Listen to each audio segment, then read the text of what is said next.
আসসালামু আলাইকুম। কেমন আছেন সবাই? আশা রাখছি নিশ্চয়ই খুব ভালো আছেন। আলহামদুলিল্লাহ আমিও ভালো আছি। আজকে আবার বেশ অনেক দিন পর আপনাদের সাথে একটা ভিডিও শেয়ার করতে চলে এসেছি। মাঝখানে কিছুদিন আমি ভীষণ অসুস্থ ছিলাম। মন এবং শরীর কোনোটাই ভালো ছিল না। তাই কোনো ভিডিও শেয়ার করা হয়নি। আজকে আপনাদের সাথে শেয়ার করব পাউরুটি দিয়ে কালো জামুন মিষ্টি রেসিপিটা। এজন্য আমি এখানে কিছুটা পাউরুটি নিয়ে নিয়েছি।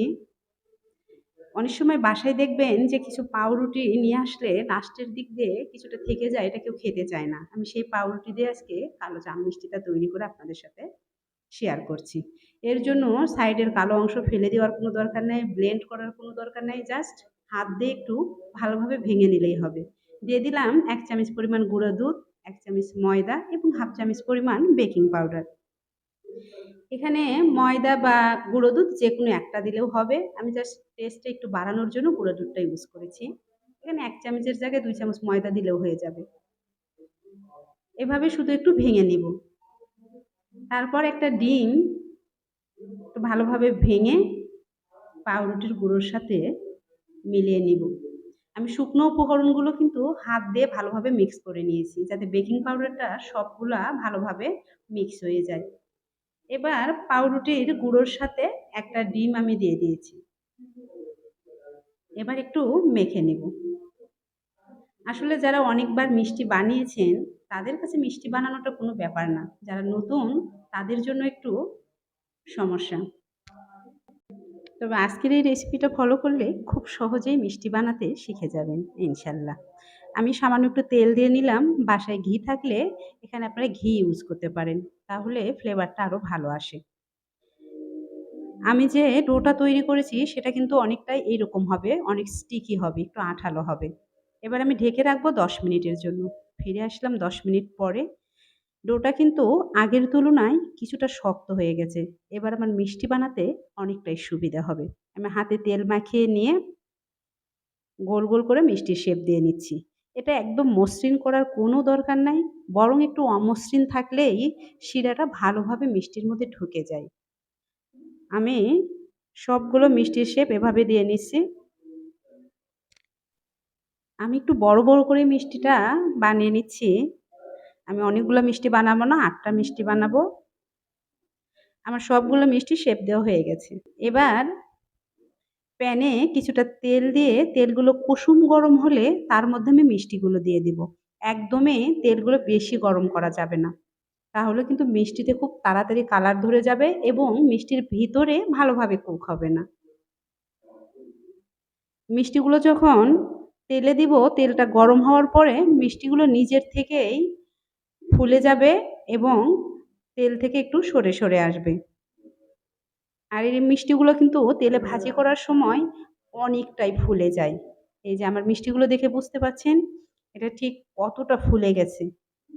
এটা মিডিয়াম আঁচে রেখে একটু সময় নিয়ে ভাজি করতে হবে, যাতে ভেতরে কাঁচা থেকে না যায়। যখন এইরকম কালার আসবে তখন বুঝতে পারবেন যে আপনার মিষ্টিগুলো তেলে ভাজি করা হয়ে গেছে। কালো জামুন মিষ্টিটা বানানো কিন্তু খুবই সহজ। আমি মিষ্টিগুলো তেল থেকে উঠিয়ে নিয়েছি। এবার প্যানের মধ্যে আমি পরিমাণ মতো পানি দিয়ে মিষ্টির পরিমাণ অনুযায়ী আপনারা পানি এবং চিনিটা অ্যাড করবেন। আর চিনিটা অ্যাড করবেন এটা আপনাদের টেস্ট অনুযায়ী, যে যেরকম মিষ্টি খেতে পছন্দ করেন সেইভাবে। দিয়ে দিয়েছি ২ টা এলাচ। এবার চিনির শিরাটা ২ থেকে ৩ বার বলক তুলে নিব।